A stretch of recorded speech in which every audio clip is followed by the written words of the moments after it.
Rasa selamat dan aman tidak boleh dibeli. Justeru perlu dihargai jasa dan pengorbanan generasi terdahulu. Itu antara fokus yang dibawakan Pulau Mutiara, Laut Cina Selatan. Kita terus bersama Muhammad Randy Riki di RTM Labuan. Silakan. Terima kasih, Fah.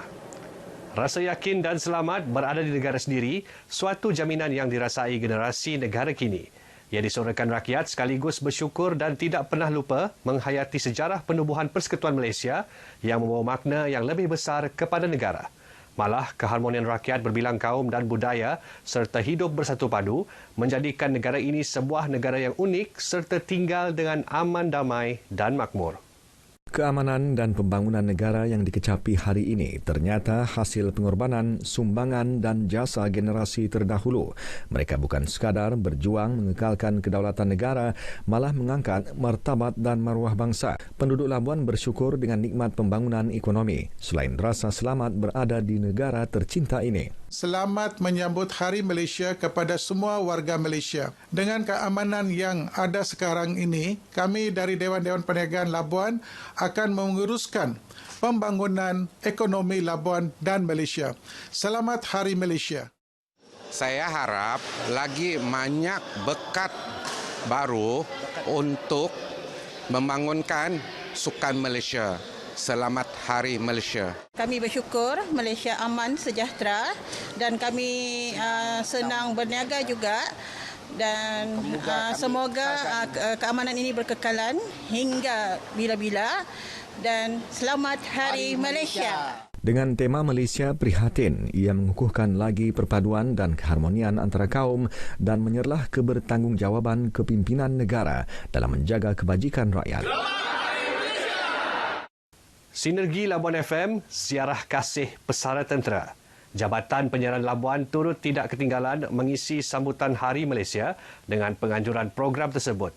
Ia bertujuan menyantuni pesara tentera selain menyemarakkan semangat patriotisme dan keprihatinan dalam diri warga kerjanya.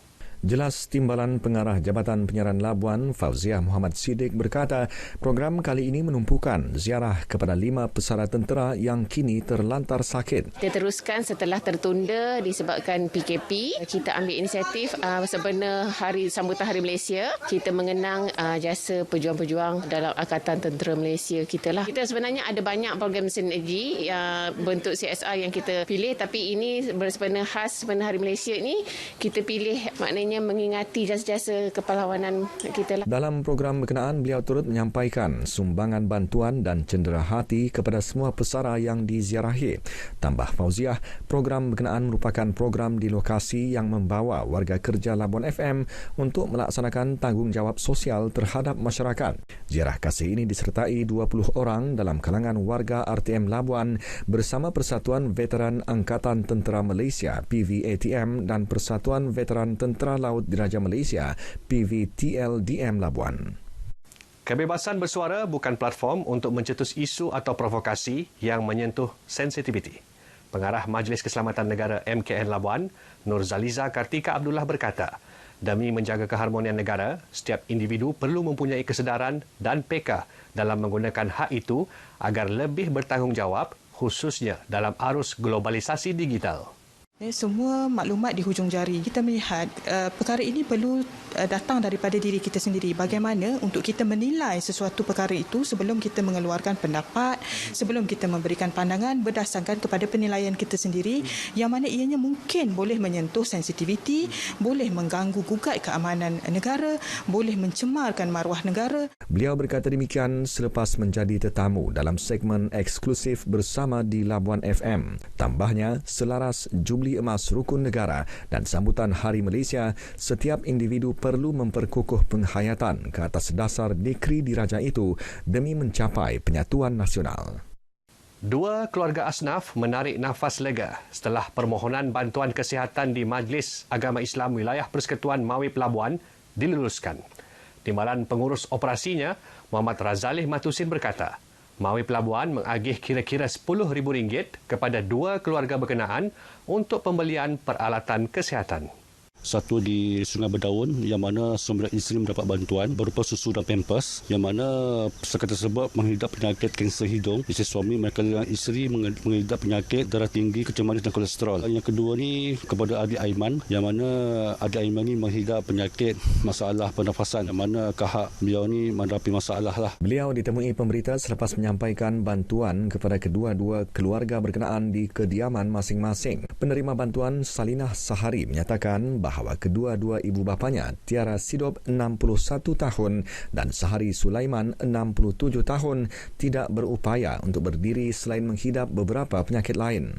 Kalau macam mama tu sakitnya lama sudahlah, umur 30 tahun macam tu sakitnya. Yang bapa ni baru jual lah, takat setahun. Tapi yang baru kedapatan ya Kingsa ni dalam tahunan ni lah. Ucapan terima kasih kepada pihak Mawib dan Nanulah, pemungut zakat lah, kerana memberi bantuan pada mama sama bapa ni lah.